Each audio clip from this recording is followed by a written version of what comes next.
And 22 News told you yesterday about the dangers of giant hogweed. Today, 22 News Storm Team meteorologist Adam Stremko is working for you with where this potentially dangerous plant is growing here in western Massachusetts. Well, Juliana, you don't have to look too far. In fact, 22 News found giant hogweed growing in the town of Granville.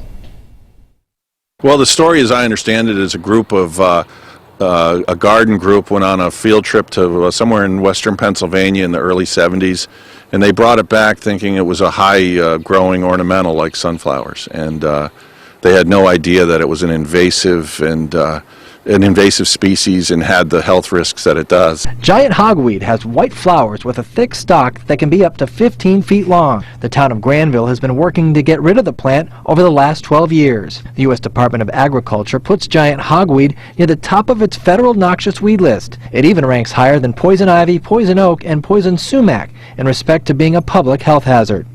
It's the sap in the giant hogweed that can be very dangerous. So if you get the fluid on you or the juice and then you're exposed to the sun, you get very severe blistering and scarring, and it looks nothing like poison ivy. It looks like something like an industrial burn. It's very, very severe. And if you get it in your eyes, it could result in blindness. If you do come in contact with the plant, and especially the sap, you're advised to wash the affected areas immediately, keep the exposed area out of direct sunlight, and seek medical advice.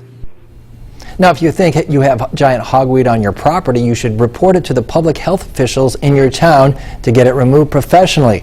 Also, hemlock is sometimes mistaken for giant hogweed, but it's much smaller. Live in the studio, Adam Stremko, 22 News.